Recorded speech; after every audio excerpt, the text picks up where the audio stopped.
What's going on, y'all? Harry from Harry the Horse BBQ here, and in this one, I am not horsing around with this chicken parm sausage. We're gonna take all the classic textures and flavors of an Italian chicken parm, case them up into beautiful plump links, smoking them on the offset for that barbecue twist, and then we'll pop on into a New York Italian classic with a Texas twist. Looking for some portable parm? Well, the horse has got your back. Let's get it. Harry the Horse Barbecue.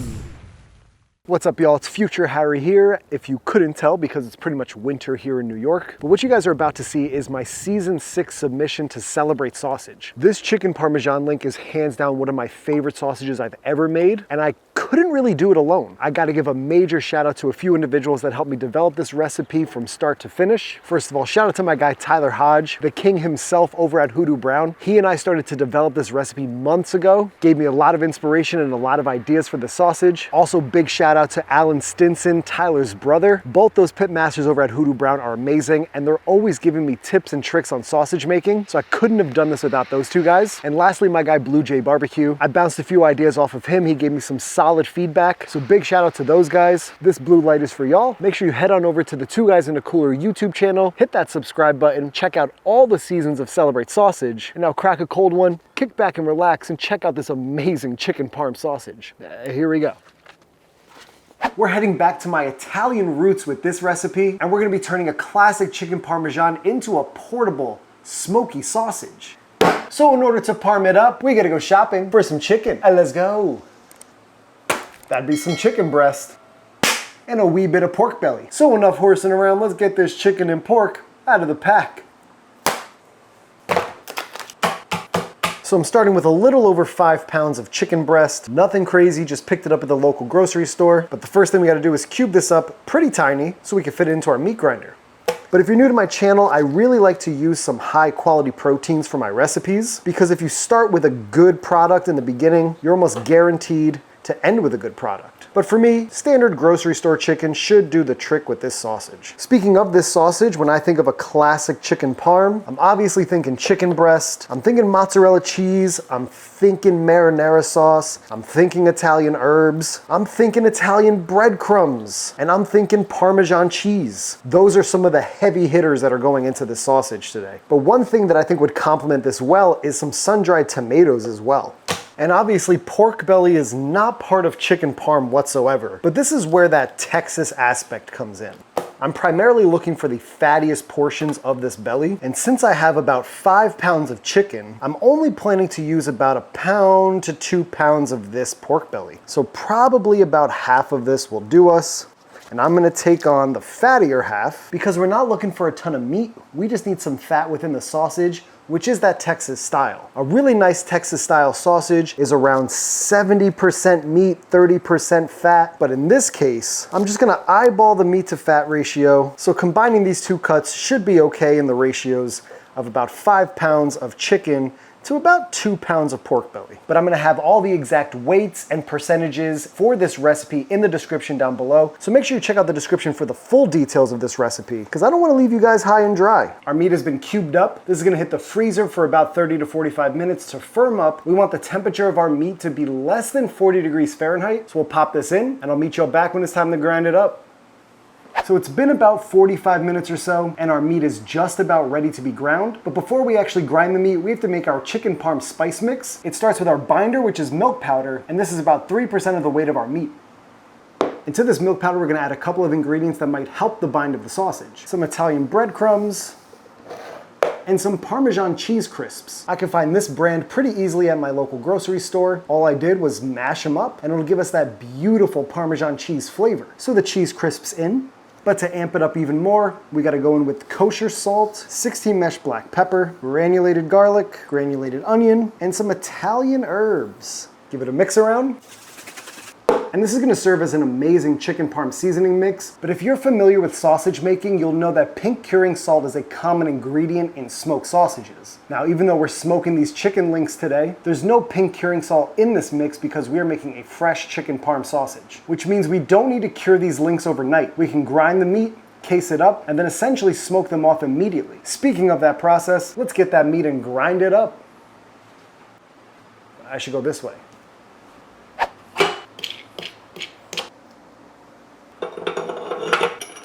I'm gonna go with the coarse die today. Grab a pan. Meat is cold, grinder's cold, and the foot pedal's attached. Let's grind it up. While the meat's still cold, I'm gonna pass it through the coarse grind again. That second pass through is gonna break this down more and emulsify the meat and the fat a little bit more together. So our meat has a really nice coarse grind where all the fat and meat is basically emulsified together, but running it through the grinder can warm it up just a wee bit. So I'm gonna pop this back into the freezer for about 20 to 30 minutes, and then we'll mix all of our ingredients into our sausage and then stuff this beast. So now all of our ingredients are ready to go and we're ready to mix up our sausage farce to create the ultimate chicken parm sausage. But one ingredient I gotta let y'all know about is the mozzarella cheese aspect. When it comes to cheese and sausage, you don't want the cheese to be melting out, so you can go high temp here if you want, but I'm more of like a real cheese kind of guy. So I searched far and wide for low moisture, full fat mozzarella. I remember back in the day you could find it in blocks, but now I'm just finding it in string cheese form. So I cubed these up and they should work just fine. So enough horsing around, let's start mixing. So we're first going in with our spice mix. The goal of this part of the sausage making is to just incorporate all these spices into the meat and just get those flavors nice and introduced. It pretty much smells like chicken cutlets at this point. You can smell that heavy parm, all those herbs. After a loose mix around, we gotta hit this with some liquid. So I'm going in with some marinara sauce. I thinned it out with a little bit of water. I also hit this with about 4.5 grams of baking soda as per Eric from Two Guys in a Cooler. That baking soda is gonna tone down the acidity of this sauce so we don't denature any of the proteins in our sausage. And this is about 10% of the weight of the meat. So we're just shy of 300 grams right there. This is gonna help hydrate the spices and the meat because it was a bit tacky, and it's gonna allow those spices to actually incorporate a bit better. Now that our farce is beautifully mixed together, we're gonna go with our 2 filler components. Here's our string cheese that I just cubed up and froze briefly, just so it can incorporate without breaking, and about 7.5% of sun-dried tomatoes that have already been julienned, and I rinsed them briefly so we don't have too much oil being incorporated into our sausage, but those are gonna add some nice studdage and really contribute to the flavor profile that we're going for chicken parm. Now we just wanna incorporate that evenly throughout and not lose one of them. Get back in there. And this is one way to know that your sausage farce is pretty much there. Your gloves are getting pulled off your hand. You could also make a little patty. Sticks to the hand, no problem, which means we've got pretty good protein extraction. So at this point, we could just case this up. Back scratcher, MJ. You know, have fun with your sausage, what? But also pack this down in between. Cradle. Just some 32 millimeter hog casings that have been chilling in some warm water. Do your best to stroke it on. Clip that off. Push the farce all the way out. 1 knot and a double knot. And I'm going rope method today.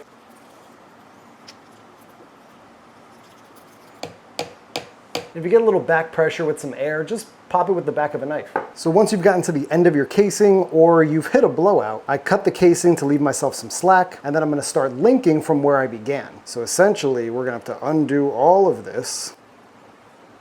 I'm using a bench scraper that I just slide underneath my sheet tray, measure out the size of a link, pinch, slide, pinch, and then twist.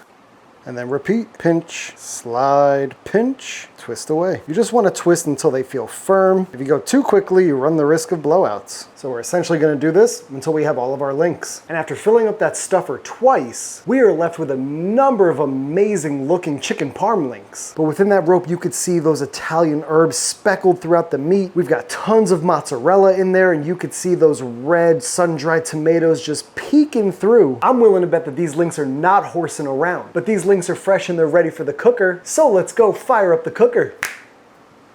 Just gonna use some leftover coals from the last cook, and 3 snake nests should do.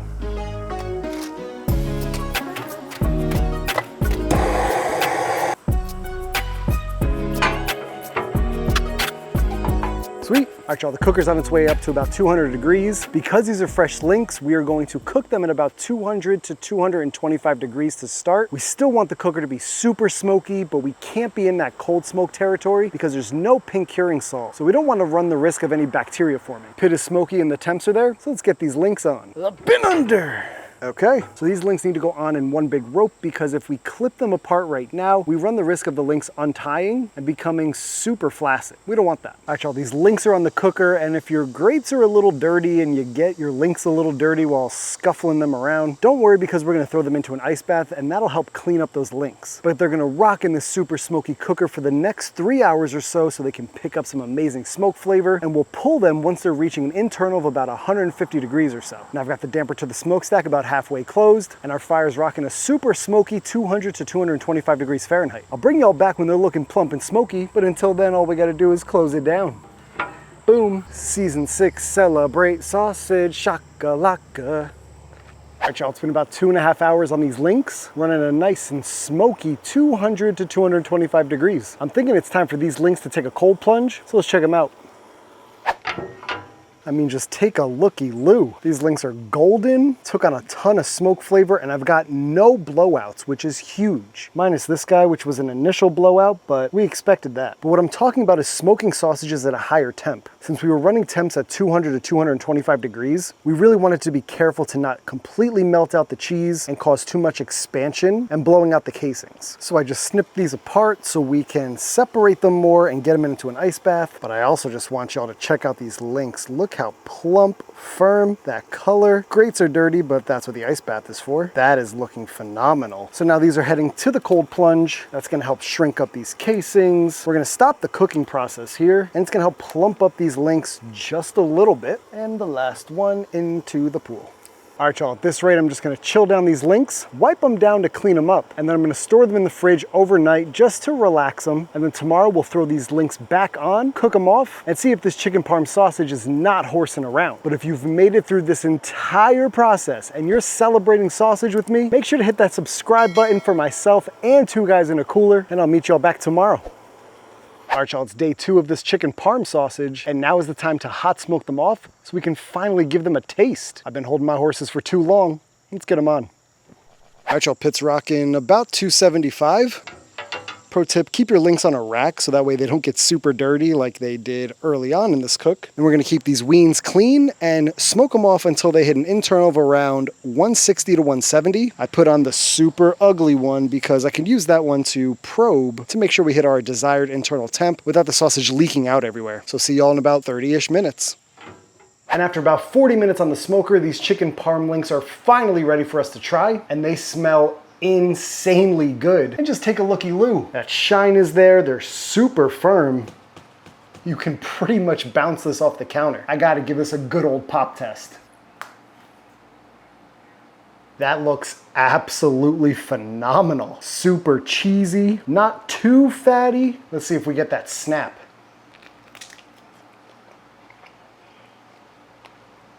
What in the world just happened to my taste buds? That flavor profile is insane. That one bite into the sausage has me salivating, and it's like I'm craving to go back in for more bites. And I think it's that umami, funky nature from those Parmesan crisps, but goodness gracious.